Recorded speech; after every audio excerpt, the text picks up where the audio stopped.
And a very good morning. It's Mark here. It is 9:07 a.m. Eastern, 2:05 GMT. Let's see how the markets are shaping up this morning. US dollar index. There you can see US dollar index coming down, showing a little bit of weakness. There's the red candle. Trading between our 106 and 106.75, more like 106, 106.50. But certainly a downtrend. Sellers will be looking for 105.50, 105.60. Buyers will want to bounce up off this support level here at 106.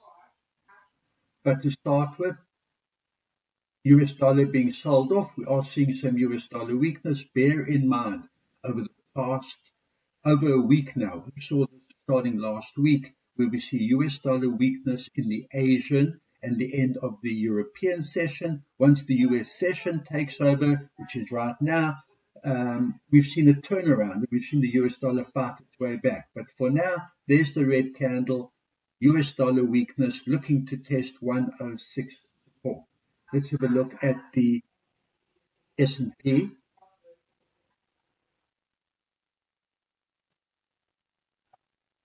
There's the S&P, which yesterday was higher and has continued to be a succession of, although gentle, higher highs and higher lows the whole way through. There's your resistance level at 6079, 6070. Today giving up a little bit there. The markets open up in about 20 minutes. Let's see how the S&P, NASDAQ, Dow, and how the equity markets perform once they are open. Gold.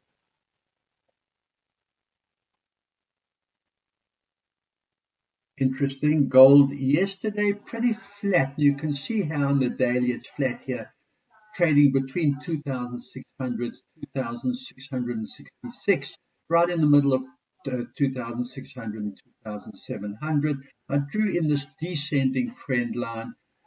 It looks like it's broken above there ever so slightly today, and that goes in hand in hand with. We saw some US dollar weakness, an inverse relationship, weak US dollar, strong gold, and certainly fighting its way up today.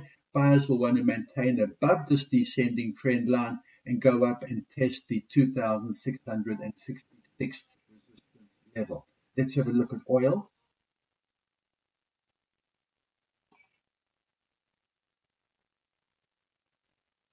Looking strong, 72.88. That looks like it wants to go and test the 73 level. Gold's been sitting in this in this very tight range. You can see over here, the open close, not much move all around the just above the 72 level, 72.30, 72.40.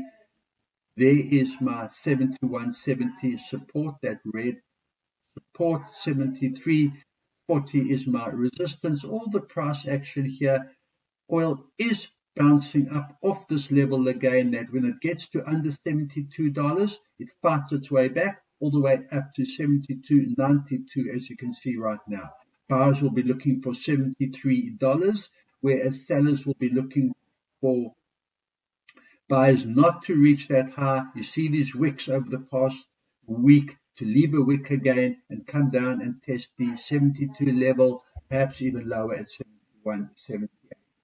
Bitcoin taking a break, a breather, not unexpected. We have been talking about it. There it's sitting at the 94,000 right now. 95,000 is looking pivotal. Buyers want to be above 95, looking for opportunities to get in and buy above the 95 level. Look back at 97, 98, pushing for that 100,000 mark, where sellers will want to keep price action just where it is now, below 95,000, and a low today of 93,800. That's below 94,000. Sellers prevailing so far today. Again, we've seen so often with Bitcoin that it can change really quickly. It is volatile. Buyers can step in. It's a matter of at what point will buyers no longer be stepping in. Yesterday they stepped in. You can see yesterday was as low as 94.5 and then went back up to 96, 97 and then weakened at the end of the day. Today, so far, a sell-off. Let's see how that works out during the US session. Good trading, guys. Keep that discipline, and I will see you at the end of day session. Good trading.